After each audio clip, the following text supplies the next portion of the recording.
নামাজের পর সম্মিলিত মুনাজাত সম্পর্কে জানতে চাই। ইমাম মালিক বলেছেন যে কানু ইয়াখলুনা কুল্লু রাজুলিন ইয়াখলু বিনাফসিহি বাদা আল-ইনসিরাফ মিনাস সালাহ।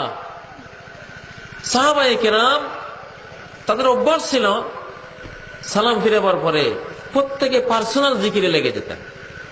আর সামষ্টিক কোন ইবাদত সালাম ফিরাবার পরে আর নাই, কোন দলবদ্ধ মুনাজাত নাই, দলবদ্ধ কিছুই নেই।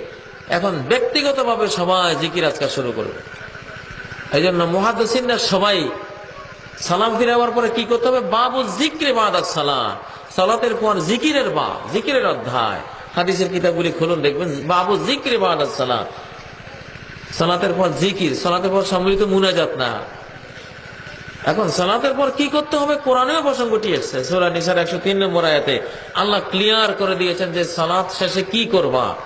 আল্লাহ বলছেন সূরা নিসার 103 নম্বর আয়াত, ফাইজা কদাইতুমুস সালাতা ফাযকুরুল্লাহ, যখন সালাত শেষ করেছো এখন আল্লাহ জিকির করো। কি করো?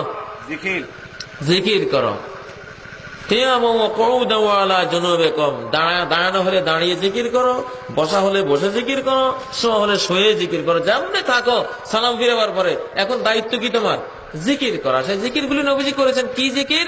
সালাম ফিরিয়ে আস্তাগফিরুল্লাহ আস্তাগফিরুল্লাহ আস্তাগফিরুল্লাহ 3 বারে জিকিরটা করেছেন। দ্বিতীয় জিকির করেছেন আল্লাহুম্মা আনতাস সালাম ওয়া মিনকাস সালাম তাবারাকতা ইয়া যাল জালালি ওয়াল ইকরাম। তৃতীয় জিকির করেছেন লা ইলাহা ইল্লাল্লাহু ওয়াহদাহু লা শারীকা লাহু লাহুল মুলকু ওয়া লাহুল হামদু ওয়া হুয়া আলা কুল্লি শাইইন কাদির আল্লাহুম্মা লা মানি'a লিমা আ'তাইতা ওয়া লা মু'তিয়া লিমা মানা'তা ওয়া লা ইয়ানফা'ু যাল জাদ্দি মিনকাল জাদ। চতুর্থ জিকির করেছেন আল্লাহুম্মা আ'ইন্নী আলা যিকরিকা ওয়া শুকরিকা ওয়া হুসনি ইবাদাতিক। পঞ্চম জিকির করেছেন লা ইলাহা ইল্লাল্লাহু ওয়া লা না'বুদু ইল্লা ইয়্যাহু। এই যে লম্বা একটা জিকির, এটা করেছেন। তারপর ষষ্ঠ জিকির করেছেন সুবহানাল্লাহ 33 বার, আলহামদুলিল্লাহ 33 বার, আল্লাহু আকবার 34 বার। সপ্তম জিকির করেছেন আয়াতুল কুরসি। সপ্তম জিকির করেছেন 3 কুল, সূরা ইখলাস, সূরা ফালাক, সূরা নাস। অষ্টম জিকির করেছেন সুবহানা রাব্বিকা রাব্বিল ইজ্জাতি আম্মা ইয়াসিফুন ওয়া সালামুন আলাল মুরসালিন ওয়াল হামদুলিল্লাহি রাব্বিল আলামিন। এগুলি এক একটা জিকির এত বড় ফজিলতপূর্ণ।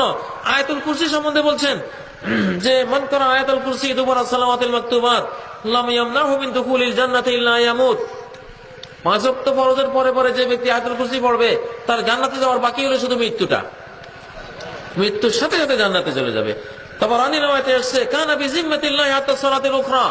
আয়াতুল কুরসি যে 5 ওয়াক্তের পরে পড়বে সে আগামী নামাজ আসা পর্যন্ত আল্লাহর হেফাজতে, আল্লাহর জিম্মাদারিতে থাকবে। সুবহানাল্লাহ।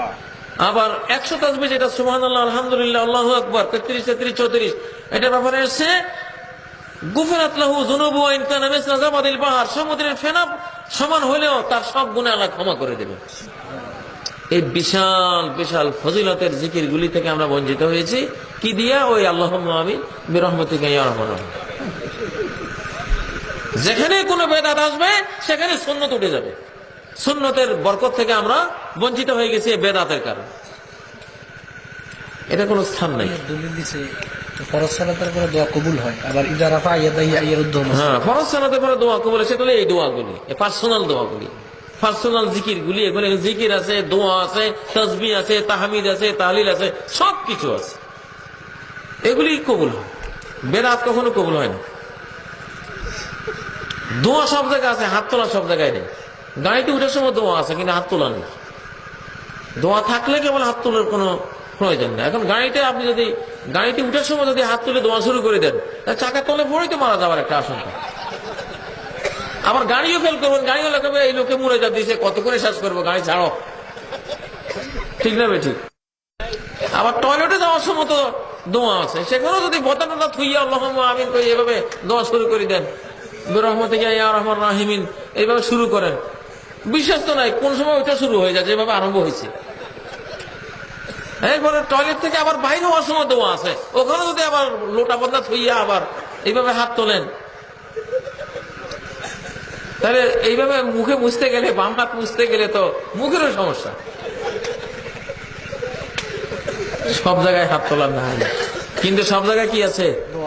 দোয়া আছে, জিকির আছে। আমাদের গ্রামে